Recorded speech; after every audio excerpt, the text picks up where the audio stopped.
Well, good morning or good afternoon. It's afternoon where we are. I wasn't going to do that. We're back in my classroom. Most of you know this place. I'm looking out here and I'm not seeing you, but I'm seeing where you sit. I won't pretend to be the romper room lady and put up the little mirror and say, oh, there's, call out names. I won't do that. But we're still in Genesis, and today we'll begin with chapter 45. But time for a couple of chuckles, all right? So yesterday I met a girl who runs a battery kiosk at our local park. Yes, that's right. She sells seashells down by the seesaw, all right? When we moved from Missouri, I learned it was a seesaw. In Missouri, it was a teeter-totter. But I think we can still call it both. But anyway, yeah, that's the girl right there, all right? So then, since all of this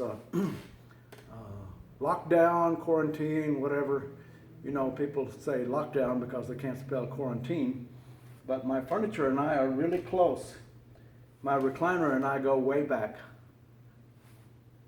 Yeah, I know, that's pretty bad. All right, and then here's some dad jokes, or one dad joke. He says, is this good for wasps? And the lady said, no, it kills them. All right. And then, teacher, give me a sentence using the words defense, defeat, and detail. Student, when a horse jumps over defense, defeat goes before detail. So that's a smart youngin'. He knows how to put sentences together from difficult words. All right, so that's enough of the foolishness. Let's begin with a few prayer requests. Remember to continue to pray for Sister Jessie. She seems to be doing quite well. Sister Mary was in church on yesterday. I'm recording this on Monday afternoon, by the way. Sister Mary was in church. Mary Branch was in church on yesterday, and she seems to be doing quite well. And then continue to pray for Sister Mary Riley. She was in the hospital. She's still in the hospital, last I heard. But continue to pray for her and pray for one another that we'll stay well. We are meeting back again, and we'll let you know about what we're going to be doing on Sunday as soon as we have everything finalized as far as the plans are concerned. But be praying for us as we make those decisions. And then I want to mention, I'm not sure all of you are aware that we'll be offering a Faith Bible Institute elective this summer called Biblical Worldview. So if you're interested in that, give us a call here at the office or give me a call personally or a text, and we'll try to work that out where you can get that course. What is a biblical worldview? What is a worldview? Do people have a worldview? They do whether they don't know it or not. How much of our worldview is influenced by the world instead of the Bible? What difference does it make to our lives that we have a biblical worldview? This will be taught at this time. We're looking forward to trying to start it on Sunday afternoon. If you can come on Sunday afternoon, we'll start it on the 21st of June. And then for the Tuesday classes, 9 or 6, we'll have the classes begin on Tuesday, June the 23rd. All right. So let's do some review here, real quick, in what has happened. Following the interpretation of Pharaoh's dreams, if there'd be 7 years of plenty and 7 years of famine, Joseph was released from prison and made the second ruler in Egypt. The famine years include all the area around Egypt. I'm not sure exactly how far, but it included Canaan, which is where Jacob and the other 11 brothers were living. So then 10 of the brothers went to Egypt to buy grain. Benjamin stayed back home because Jacob was concerned that something might happen to Jacob, and he's the only surviving son, so far as he knows, from Rachel. He will not allow him to go back. Upon arrival in Egypt, Joseph accuses the brothers of being spies, and then he sends them back after some back and forth, and said, well, when you bring Benjamin back, I'll know you're not a spy, not spies. And meanwhile, we'll keep Simeon here. And so reluctantly, after they run out of food again, Jacob sends them all back, including Benjamin this time, so that they can buy more grain and feed their families. When Benjamin is falsely accused of stealing Joseph's silver cup, they all stand up for him, say that he could not have done that. They go back to Joseph and stand up for him, and Judah becomes a spokesman and says, keep me instead of Benjamin. Joseph had been testing his brothers to see if they had changed.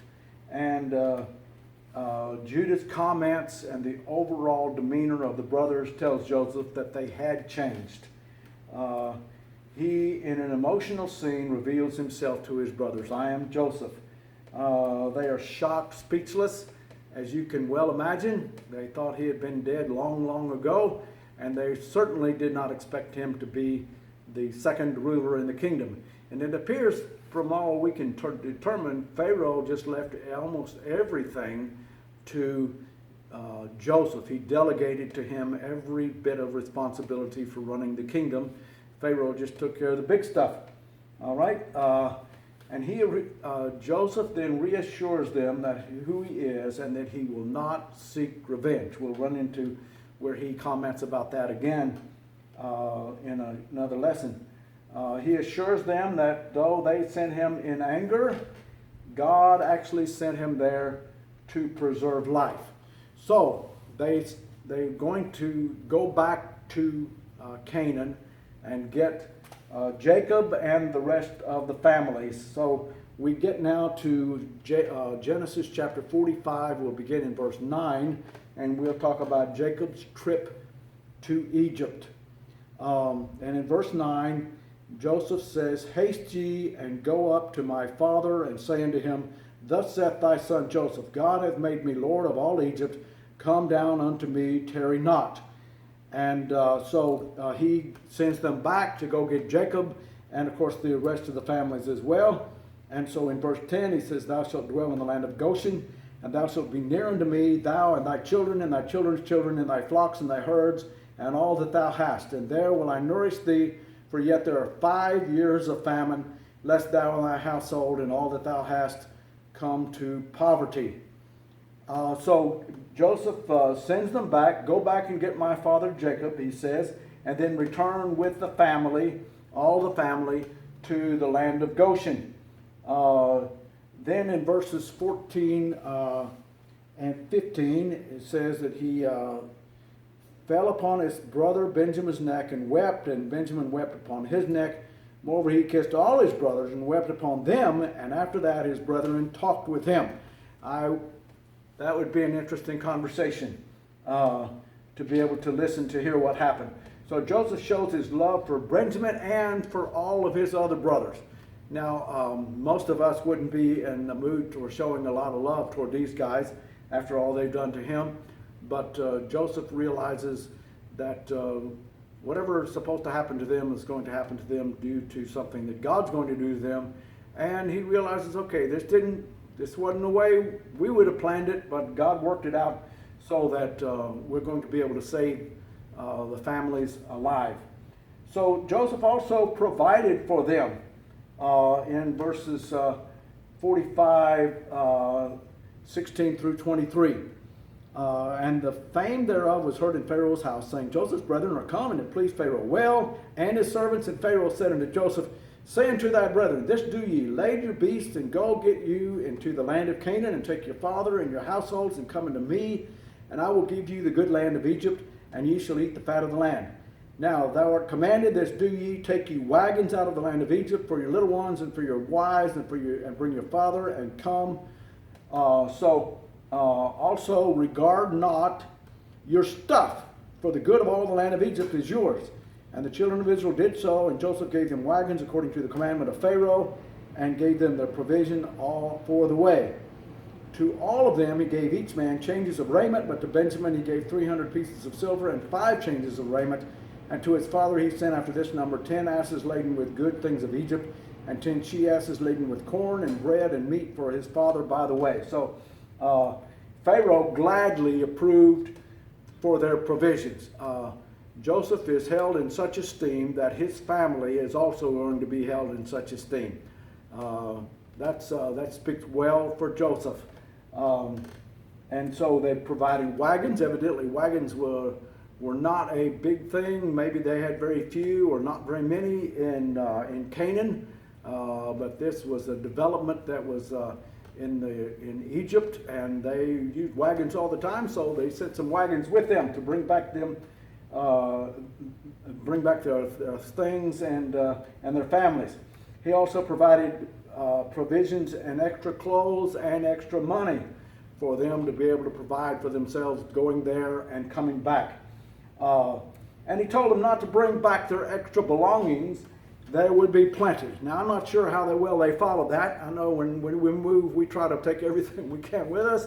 But Joseph said, don't worry about getting a bunch of extra stuff. There's plenty for you here in Egypt. Now, folks lived a lot simpler than we do today. We would go into my home and find things, there'd be a lot of stuff, all right? And so evidently that probably wasn't quite the case, but Joseph said, don't worry about provisions because we've got plenty here, and so you can leave some things there in Canaan if you choose. So then Joseph provided plenty extra for their father, as we saw in that verse, all the things that were provided in verse 23 with 10 donkeys laden with good things of Egypt, 10 donkeys laden with corn and bread and meat for the father by the way.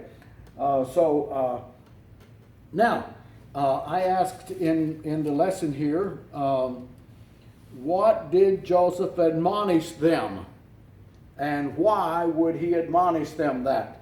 So in verse 24, so he sent his brethren away, and they departed, and he said unto them, see that ye fall not out by the way. So he admonished them not to fall out by the way. What he knew these guys. It had been a while since he'd been around them, but he also knows human beings. Right? And it was very possible that along the way they could have either justified themselves in what happened with Joseph, or they could have accused maybe whoever might have been the ringleader in all of this to get him either killed or then finally sold into slavery. And each one could have said, well, it wasn't my fault, it wasn't your fault, it was your fault, not my fault, whatever. So people do that, you know. We've probably been known to do that a few times ourselves. So he said they might play the blame game, or some might even excuse themselves for their role in the treatment of Joseph, or even of their father. Remember that all these years, the lie about what had happened to Joseph had been kept from Jacob. And who knows exactly how they might have treated Jacob even before or sometime after, all right?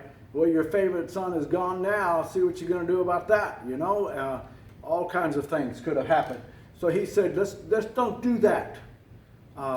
Find something else to talk about on your journey. I don't know exactly how any of those conversations might have gone. I'm sure it must have come up, but I'm hoping, I don't know, right? What would have happened? How would that conversation have gone? All right? Imagine Jacob's emotion when he sees all 11 of his sons return. I meant to look up to try to figure out how far and how long it would have taken, but week, 2 weeks or so to get there, some time there to get all the provisions, plus all the things that happened while they were there with Joseph. So it could have been 2, 3, 4 weeks that they had been gone and then getting themselves back. Could have been even longer than that. We're doing this, all right? So I'm talking to people all, who knows how far. But they didn't have that. The only way they had of getting any information from anybody was somebody walked it or rode a critter to get there. and give the information. So Jacob had no way of knowing. We can say, hey, Dad, got to, send a text. We made it to Egypt, or back in the day, get on a long distance phone call. Hey, Jacob, Daddy, we made it to Egypt. We're fine. This Joseph guy, he's still being weird, but whatever. All right. So all of those things like that could have happened if it were today, but it wasn't today. It was a long time ago when they didn't have any of those kinds of means. So Jacob had heard nothing for 3-4 weeks. And so imagine his joy when not only the other 10 come back, or the other 9 come back, but Simeon and Benjamin both come back. And here's the news, all right? Not only that, Joseph was not only alive, but he was the ruler of the land. And so in verse 25, they went up out of Egypt and came into the land of Canaan unto Jacob their father, and told him, saying, Joseph is yet alive, and he is governor over all the land of Egypt. And Jacob's heart fainted, for he believed them not. It says he fainted in disbelief. I think he finally decided, okay, Joseph's gone. Whatever. He died 13, 14 years ago or more. And so suddenly find out not only is he alive, but he's the ruler of the land, as it were. So they told him all the words of Joseph,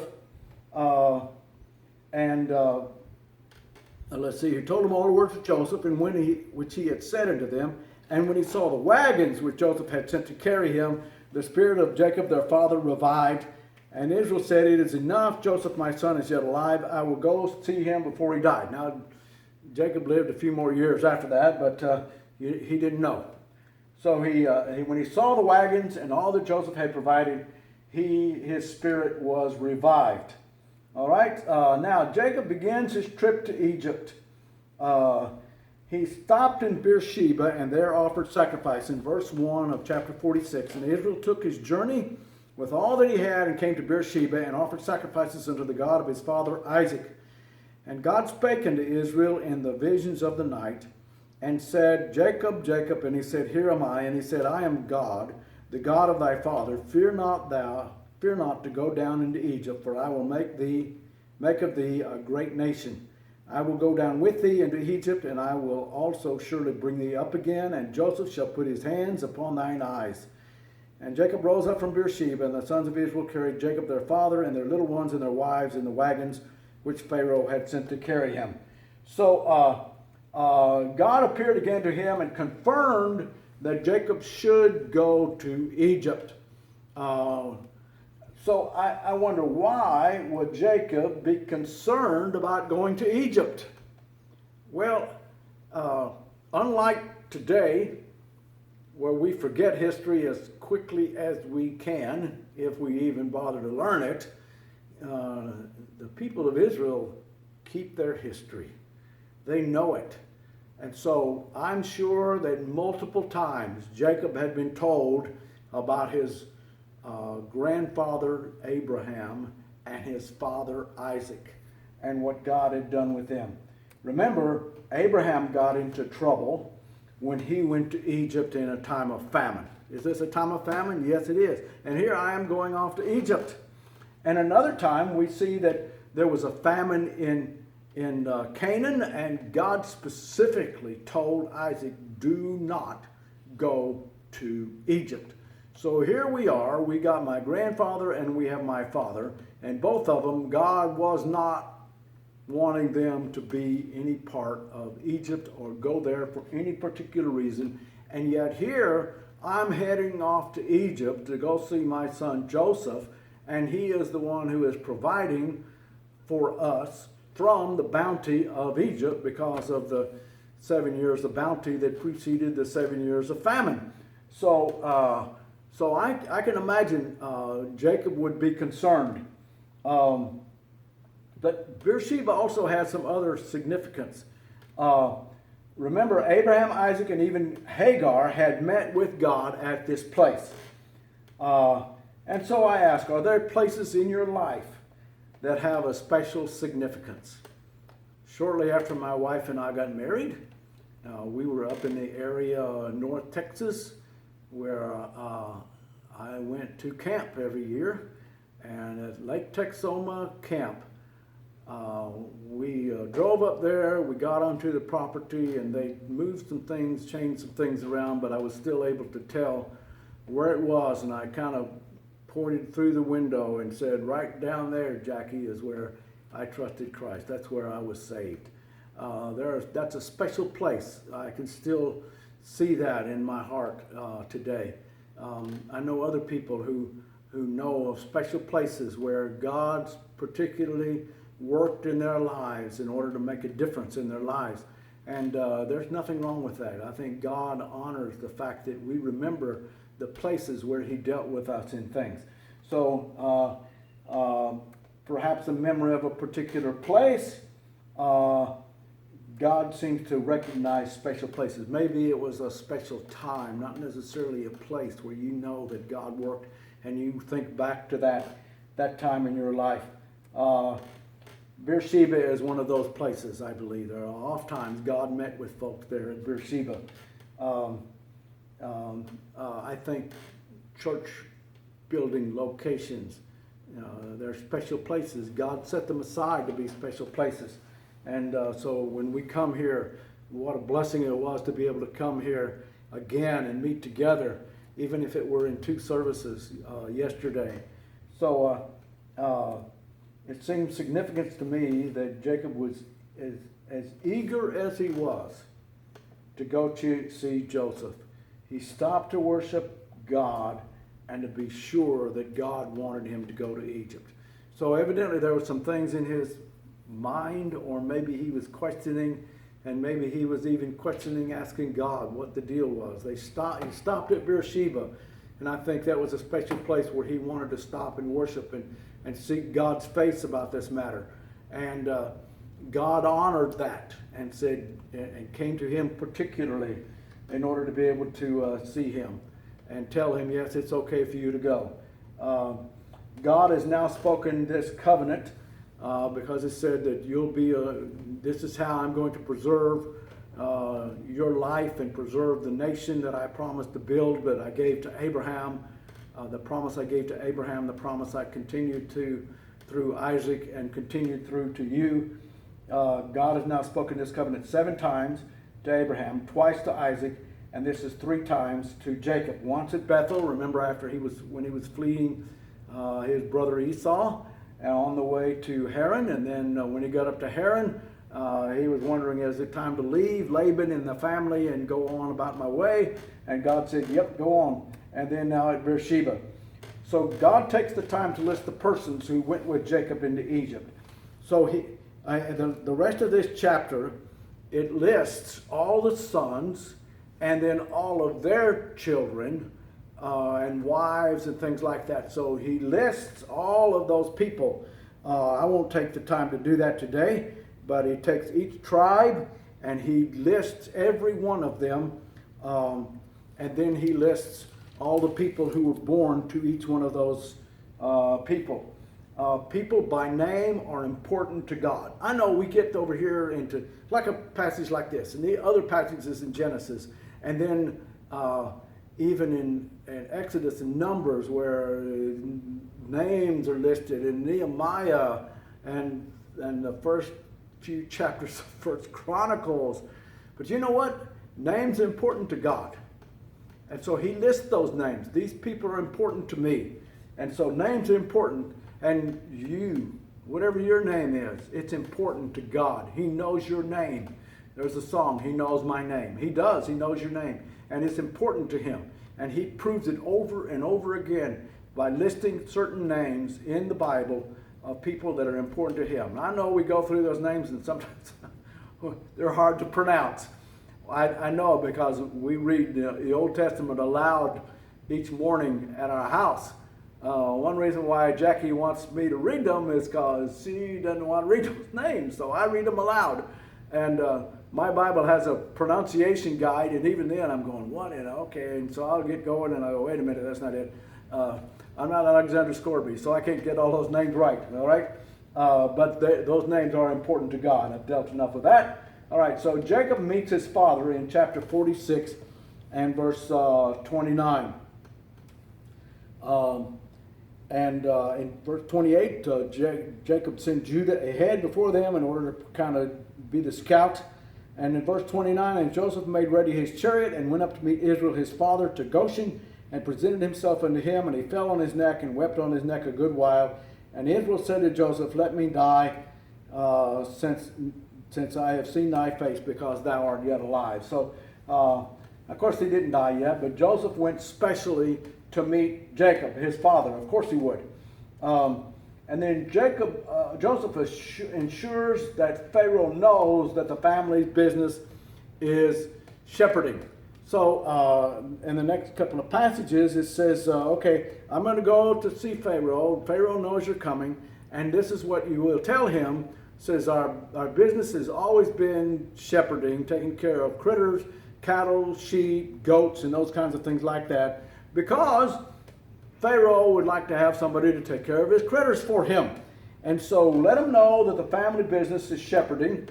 Pharaoh makes them shepherds for his cattle, and perhaps even as a steward over all his property. Rulers over my cattle. Now is the passage where it says that he be rulers over the cattle. And that's in another passage over in verse chapter 47. Some believe that they were made stewards over everything that belonged to Pharaoh. One commentator read that and said, this is what that means. I'm not sure, but at least they were going to be able to take care of all of Pharaoh's critters. All right, so then we find Jacob meets Pharaoh. In verse 7 of chapter 47, Joseph brought in Jacob and set him before Pharaoh, and Jacob blessed Pharaoh. Some say, it's kind of just his way of greeting him, but it seems like there was more involved in that. Pharaoh said unto Jacob, how old art thou? Let me back up. Jacob blesses Pharaoh. In the scheme of things, it is a lowly, foreign shepherd blessing the mightiest man around. Right? Jacob knew who he was, but he knew who his God was, the God he served. And he realized, okay, regardless of who I am and the status of the world, I know God, and I want to bless this man as best I can. So Jacob showed that kind of respect and blessing for the Pharaoh. So then Pharaoh asked Jacob his age. And Pharaoh said unto Jacob, how old art thou? Now, notice he didn't ask Leah. No, Leah's already gone.